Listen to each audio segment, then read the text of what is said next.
Hello and welcome to Take 10. My name's Colette. I'm in the back garden, as you can see. Um, I've lived in here for 27 years, coming down from Glasgow, being a lovely sunny Drumship girl.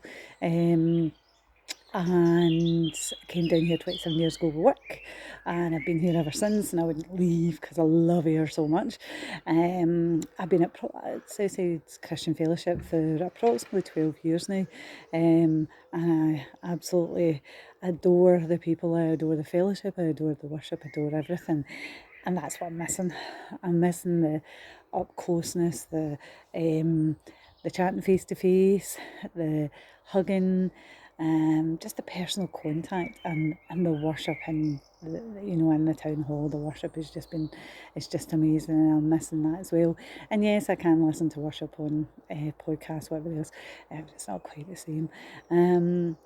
Those are the things I'm missing from general life as well. Just you know, um, seeing somebody and somebody I would normally go up and hug and I can't. But that's the rules, and for us all to stay safe, I'm happy to carry on with that and do that. Well, not particularly happy, but I will do it because I know the consequences, unfortunately, to thousands of people who haven't been quite so fortunate. FaceTime is a wonderful thing. FaceTime, Messenger, WhatsApp, they're all wonderful things. They keep people close together, they keep people in touch. Not quite the same as personal contact, but they do.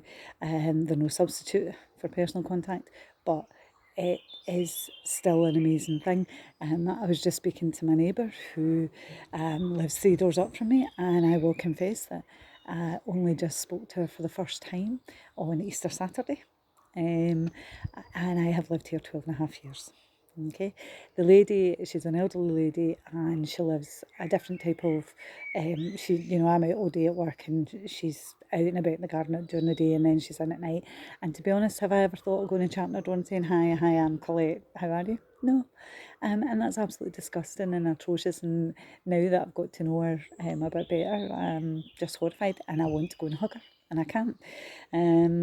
She is just very grateful that people take an interest in her. She lives alone. Her kids, her boys live all over the globe. And she's very grateful. And I got a lovely letter from a handwritten letter from one of her sons the other day, thanking me for going to the door and speaking to her. And I just thought that was amazing, because how often do we do handwritten letters for anything anymore? But the one thing I do want to do is go and give her a big, massive hug, and I can't. But that will come in time. Online church services have been a godsend for lots of people, and they have been a godsend for people who maybe for whatever reason haven't been coming to church as well, and they're actually watching them on the comfort of their own home. I will say in our house, Martin and Rebecca, Claire's unfortunately in a wee flat in Kilmarnock, and I don't get to see her as often, but Martin and Rebecca love Karen, Emily and Zoe's kids talks. They're just brilliant. And they love the antics. They love Karen's face. She's just amazing. She is so talented. She's so blessed in what she does. And it makes us all laugh. And then Rebecca sometimes just listens to some of Nick's service, which to me is wonderful because she hasn't been to church for a while. She comes occasionally, and the fact that she's even getting a little bit of that through Karen's children's addresses, which are just so fantastic, and get the word out there simply and easily. Another person who's been doing online is one of my very, very good friends. I've known her since I came down here, and she has had a lot of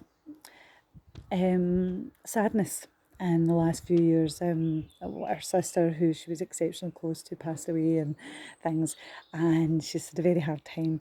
But she actually said to me the other day that somebody had sent her a link to one of the Prestwick churches, and it was she watched it, and she was actually quite amazed. And her and I, over the years, she's kind of not maybe come straight out and said it, but basically, where is God in all of this? And our sister, who was church You know, she was a faithful follower, and she was even in her late ages. I mean, she was in her late 70s, and she was in there setting up her church and taking it down and doing all these things in Glasgow. You know, how could she suffer so badly? And that's very difficult for me to answer, because I'm not that gifted, and I just try my best. But the fact that she's now watching these sermons online, and I never thought for a second that I would ever see her in a church or anything else, or enjoying a church setting, but she's finding it uplifting and thought-provoking, and you know, that's what the online sermons are doing for people who wouldn't go to a church but are actually watching them online, and it's just absolutely fantastic. I'm very fortunate that I have lots of family around about me. And I know there are lots during this time of coronavirus. There are lots of people who don't have that blessing, and I find that really hard because, again, I want to give them a hug and I can't. But I am very fortunate. I have got like Rebecca and Claire, who Claire I don't get to see very often because of this. Martin, my darling husband, and I have 5 brothers and sisters. They're in total there are 24 grandchildren, something like that, 11, 12 great grandchildren. So there are hundreds of us. There's always somebody to talk to in Zoom or Skype or Facebook, Messenger, whatever else. And I've discovered that in WhatsApp and Messenger, you can actually speak to more than one person at a time. I didn't know that. And yeah, I've got a couple of friends I speak to regularly on it. My nieces and I have been doing it. My niece and my my dad, we did it the other day. It's just amazing. And so there is still that bit of togetherness as well. At the moment, I'm not working. I work in the Sheriff Court. The Sheriff Court's closed in here, but there are some of them that are still open, and I have been to Hamilton and work for a few days, and I may get a call to go to Kilmarnock and work. But while I'm not doing that, I have been doing a lot of work with 1010 Trust. 1010 Trust is amazing. The people who run 1010 Trust, Dylan and Rachel, their other halves, Glenn and Nicola, absolutely amazing people. But the volunteers are just out of this world. We have, our youngest volunteer was probably about 15, 16, and then Nick turned up with Emily and Zoe, so that's kind of lowered the age slightly. We've got a volunteer, this lady is 81, obviously self-isolating, but she's baking cakes to sell to raise funds for 1010 Trust. The volunteers who drive, who clean, who distribute, who are organising pizza nights, who are organising other things, fundraising things as well. There are so many volunteers wanting to help others and be there for others. The love and care of the team is amazing. God is working through them so much. I mean, the smiles on their faces. Okay, the sun's been shining as well, but I don't doubt when the rain comes in the next few weeks, they'll still be smiling. They have got such good hearts, and they are such God-filled people. They're not all God believers. They some of them are not, but you know what? God is still working through them and in them, and that is just amazing. My passage for today is Psalm 19. Psalm 19, 12 to 14, and it is, who can discern his errors? Forgive my hidden faults. Keep your servant also from wilful sins. May they not rule over me. Then will I be blameless, innocent of great transgression. May the words of my mouth and the meditation of my heart be pleasing in your sight, O Lord, my rock and my redeemer. That's a big thing for me, because you can't always see your own faults. The song that goes along with that for me is, I saw the grass and the perfect face. And it's, I saw the grass, I saw the trees, the boats along the shore, I saw the face of many things I had only sensed before. And it's basically Jesus has cured the blind man, and he looks at other people and he sees, oh, look at them, look at them, look at them. And then he goes and looks in the pond and he sees himself and he's like, oh, look at me. Oh, I'm just like them. So that comes in and forgive my hidden faults. You see things in others and you criticise, but and that is a bit of an issue for me. I do that. So that is something that's been a big thing of mine. And the fact that Boney M sang about it all those years ago when I was in my teens was just even more helpful because I can sing it. You don't want me to sing, believe me.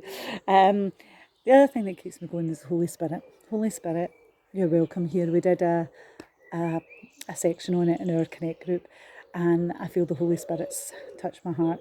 And when I'm in difficulty or in whatever, stressed, worried, I'll often sing, Holy Spirit, you're welcome here. Come fill this place and flood this place and fill the atmosphere. And I wish that's my prayer for all of you, that the Holy Spirit fills your hearts and your lives and your minds, and that you see your neighbours and you see others round about you, and that you keep in touch with others, and that you don't give up hope, that this will all finish and we will all get back to normal lives. Father, in your name I pray. May the words of my mouth and the meditation of my heart be pleasing in your sight. O Lord, my rock and my redeemer, and Holy Spirit, may you be with those who need you right now more than others. Amen.